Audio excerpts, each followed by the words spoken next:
¿Qué tal? Mi nombre es José Pablo Caña, soy psicólogo graduado de la Universidad Católica Luis Amigó y hoy vamos a hablar de psicología de las masas. Para definir este concepto de psicología de las masas, vamos a empezar por decir que la psicología de las masas es esa rama que está orientada precisamente a la comprensión de la conducta de las personas dentro de grandes grupos, multitudes y sociedades, y la relación que esta conducta tiene en la base biológica y en el entorno cultural.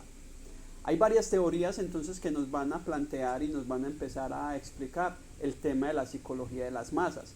Y algunos teóricos principales como lo son Gustave Le Bon, como lo son Emile Durkheim y Sigmund Freud. De este último vamos a enfocarnos en algunos aspectos que son importantes.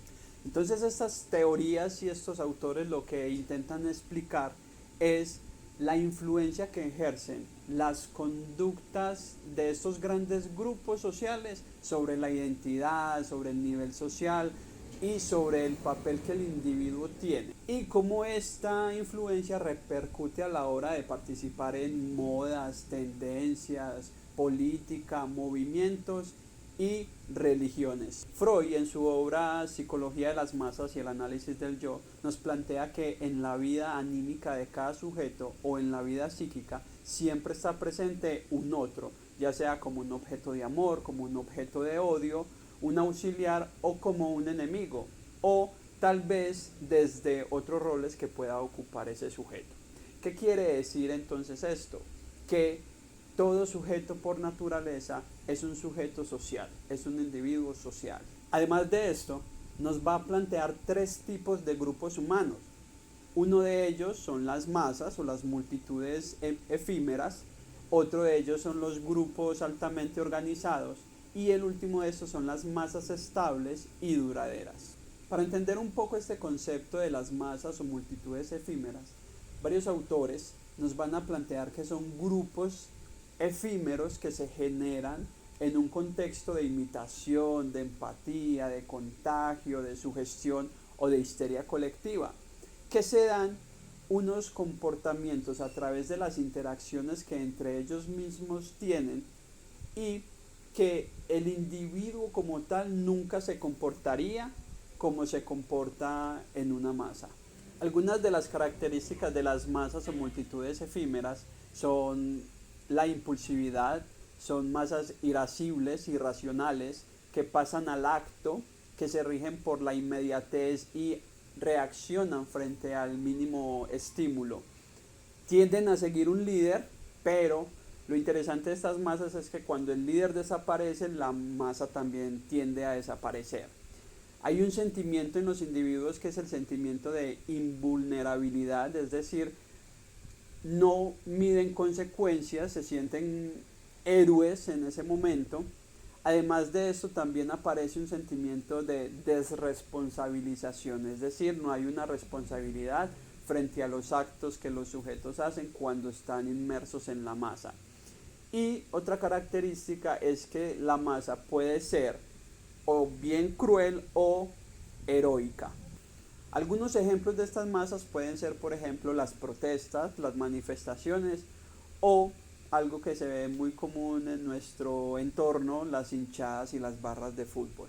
Ahora bien, Freud también nos propone lo que él va a llamar las masas altamente organizadas. Este grupo de seres humanos son un grupo que es totalmente estructurado, que es totalmente organizado, que hay una jerarquía, que el ingreso a estos grupos son regulados y generalmente es un ingreso voluntario. Además, el egreso también de estas masas tiende a ser un egreso regulado y muchas veces es altamente castigado o penalizado.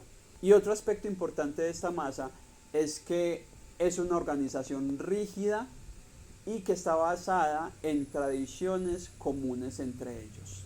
Algunos ejemplos de esta masa altamente organizada puede ser la iglesia, el Estado o el ejército.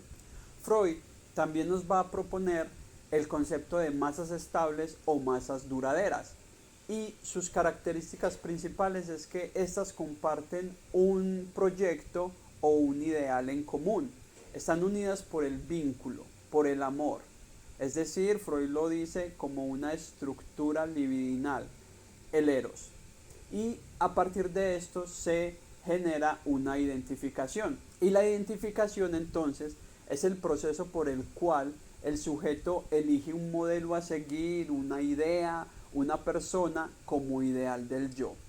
Además de esto, aquí hay un líder y ese líder encarna una idea o un ideal y todos los miembros de la masa se identifican con un rasgo, con el líder. Algunos ejemplos de este tipo de masas que son duraderas pueden ser los grupos humanos que luchan por una causa o un objetivo en común, movimientos, puede ser también la familia, alguna empresa, alguna ONG, entre otros. Ahora bien, sería importante tratar de comprender qué es lo que pasa con el sujeto cuando está dentro de una masa. Entonces básicamente Le Bon y Freud nos van a decir que cuando el individuo entra a la masa queda sometido a unas condiciones que le permiten, digamos, liberarse de todas esas mociones pulsionales inconscientes y poder sacarlas a través de los comportamientos mismos de la masa. En este sentido, a partir de los fenómenos que se generan en la masa, como lo son el contagio y la sugestión, todo sentimiento y todo acto de la masa le son contagiosos al sujeto, a tal punto de que sacrifica muy fácilmente sus intereses personales por los intereses del colectivo o los intereses de la masa. Esta aptitud es totalmente contraria al sujeto, pues únicamente logra hacer esto cuando está inmerso en la masa. Entonces, al quedar un individuo inmerso en la masa, en una específica, que es decir, la masa efímera, este ya no tiene una conciencia de sus actos, pues este sujeto está bajo la influencia del fenómeno de la sugestión. Hay un impulso que le es irresistible, lo que lo llevará a ejecutar ciertos actos, así estos actos estén en contra de, por ejemplo, cuestiones morales o sus propios valores. Algunos rasgos principales de un individuo que se encuentra entonces en una masa efímera son, por ejemplo, la desaparición de su personalidad consciente.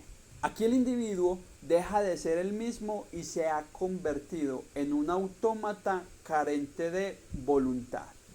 Posee la espontaneidad, la voluntad, el salvajismo y también el entusiasmo y el heroísmo que poseen los seres primitivos. De la misma manera, es importante comprender cómo un sujeto hace parte de una masa, el papel que éste juega en la misma y de esta manera determinar acciones que puedan salvaguardar mi propia vida y la vida del otro.